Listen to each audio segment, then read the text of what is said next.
good, Commanders family? Brian Cooper Jr., and this is Free Agency Friday. And I'm very honored to welcome in our next guest, our new running back, Austin Ekeler. Austin, how you doing today, brother? I'm doing great, man. Thanks for having me. Of course, man. We know you're busy, and year 8 for you, but this is very, very different than anything you've ever dealt with. A brand new team. What has it been like for you, man? How are you adjusting? Yeah, it's been great, and for me, it's something I'm looking forward to. It's just another step, it feels like, in my process that I've gone through, coming from an undrafted scenario where I don't really know what's coming for me, but guess what? I know I'm going to put everything in my energy to try to make it work. And it's the same kind of scenario here where it's like, hey, it's a new atmosphere, new coaches, a lot of new things going on. I'm on the other side of the nation, but it's the same mindset, right? It's the same mindset. I'm going to put everything that I have in my energy into this to try to make the best out of the situation for myself and this team. Well, we've seen that from you, so we have no doubt that that's what you were going to do. Now, I had read something that was like, you didn't grow up watching football. You grew up on like farms and ranches and watched like bull riding. Is that true? Yeah, man. I grew up in the ranch life, in the cowboy way, and so if you grow up, anyone that knows anything about that, it's about getting stuff done. Yeah. And like it's work, it's manual labor, it's long nights, early mornings, and so that was kind of instilled in me from an early age, and I keep that same kind of philosophy with me, and that's how I've been able to continue to climb. I say I took the stairs, is how I call it. I was a draft, I took the stairs. Right? Yes, I'm still climbing up those stairs, man, step by step. Yes, and I don't try to skip steps at all. I go one at a time, because that's what it's going to take to get me to how far I can go. That I don't know, but hey, this is another step that I'm going to continue to go over. Yes, sir. Earn, not given. And that's you right. mentioned a couple times already that you were undrafted. Now, we've had a couple guys sit in the same chair that were undrafted and have said, let's put a chip on their shoulder. Regardless of what year they're in, they still have that chip on their shoulder. Do you feel you still have that chip on your shoulder from being an undrafted free agent?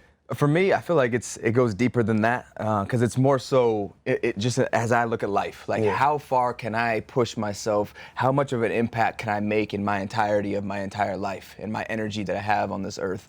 And so football is absolutely a big part of that, but it goes beyond that. It's really, okay, how can I put myself in a place to empower myself by learning, by networking, by having opportunities that I go and try to execute on, and doing all of that and combining all of that to try to prove that, okay, I can leave some type of philosophy, some type of energy, some type of good in society, so that not only myself can push myself forward, but the others around me can also use that in some capacity and better themselves as well. And so that's how I approach life, and football is another tool to help me do that. Football has definitely been a great tool for you, man. You've seen a lot of success, and now in year 8, you decide to come to the Washington Commanders. What goes into a decision like that to say, you know what, I'm changing everything, I'm leaving Cali and coming to the DMV? Yeah, I think it comes down to just what's the opportunity. And what I mean by that is, okay, I know what type of player I am. I want to put myself in a situation where I can make an impact on a team, and I can be used in a way that's going to be beneficial more to my skill set. And that's exactly what I saw over here, especially with Anthony Lynn being the running back coach. He used to be my first head coach, who really taught me a lot about the running back position. And he's been coaching the position for like 20 years, and so his knowledge is very deep. And him coming in, the way he coaches, he's very straight to the point. Like he coaches his guys. What I mean by that is he ain't gonna try to sugarcoat it because you're been playing a long time. It don't matter who you are, what you've been doing. He's gonna tell you if it's good. If you got to go sick. I remember a story with Coach Lynn. I was telling the guys here. I was like, I remember my rookie year, he ran across the field because my steps for my inside zone track were about a half a yard off. Oh, wow. And here he comes, and he was watching from all the way over there, and he comes running over to make sure, hey son, that's what he called me, because he didn't know my name at the time. I was number 3. I was number 6. I was number 6 in the depth chart. He didn't know my name. Hey son, this is the aim point. You need to be on the beach in the B gap, And so, like, that's the attention to detail that he uses, and I know being around that helps me, because that's a standard I hold myself to too. So I want that. I want you to coach me, because I want you to tell me I'm trying to help us all be the best that we can possibly be. So I want to make sure I'm using the right technique, doing it at the right time. So glad to be, reconnecting with him out here, and him and B-Rob in the room as well. So I'm looking forward to that. Yeah, and you mentioned that hunger to be coached. We have a guy in Dan Quinn that just loves dog-ass players. That's his quote, right? And I think you fit that mold. What about Dan Quinn gets you excited and makes you say, you know what, I'm going to be a perfect fit for this offense? Yeah, it comes down to, okay, if that's the culture, then okay, us as leaders, our players on the team, we have to embrace that. And he has to continue to articulate that, which he has been, especially in our team meetings when we get a chance, coming in and instilling that culture. He's walking around with us. He's out there giving us energy too. And so I love that he's not only talking it, but he's feeling it, he's feeding not. He's trying to be contagious out there, you know, bringing some juice at practice, our little walk-arounds that we do, you know, going around talking to guys during, you know, our stretching lines and making sure, hey, seeing how you're doing, talking about, you know, some new rules in the NFL, you know, just trying to get to chop it up with us. So trying to really implement himself into our team as well, because there's a lot of new faces, and so it takes some time to get to know people. Even though we're all on the same team, we still got to, you know, come together to get to know each other so we can have that chemistry that we're looking for that can help us win in the season. So absolutely looking forward to playing for DQ and, you know, continue to spread his culture across the team. You talk about all these new faces, man. You also have a new offensive coordinator in Kingsbury. He prides himself on using his running backs in a multitude of ways. How do you feel you fit in his style of offensive play calling? Yeah, man. I feel like I've been a Swiss Army knife. Like, that is what I've done. Yeah. You know, like, even back before anyone knew me as playing a running back, like, hey, Austin, you got to go tackle people on punt. All right, I'm going to go tackle. I'm running for my life going to tackle people on punt. Like, that was my philosophy and my mindset. Like, okay, this is everything rides on this. I got to go do it. And then I started getting some offensive reps. And so then they started throwing me the ball a little bit more. Then I'm known as this, oh, he can catch the ball. Then they start handing me the ball. Now I'm running the ball too. And so it's like, okay, whatever you put me in, whatever role it is, I can play that role. What do you need me to do? Do you need me to carry the ball for you? Do you need me to catch the ball for you? Do you need me to be playing the screen game? I mean, I'll still strap up there and go play some gunner, you know, on punt team if they want to use me out there. So it comes down to, look, I have a lot of assets. I have a lot of skill sets. And I can be used in a multitude of ways, which is kind of where I feel like I'm, you know, a quarterback's best friend, you know, and that's what it was early in my career for Phillip Rivers.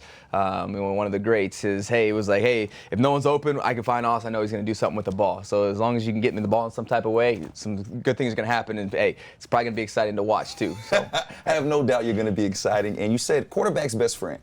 There's a good chance we'll have some young quarterbacks in the building. How can you help them in their development within this offense? Yeah, there's really two things that I see. Number one is being able to understand your role. Like, you understand your role, like, know your job. Because especially if you have a young quarterback, they have a whole new offense. They're trying to figure out themselves. They got to make the calls. They got to make the checks. And so what I can do is make sure that, hey, I'm in the backfield. I'm protecting him, right? I'm his last line of defense, blocking linebacker, safeties, things like that.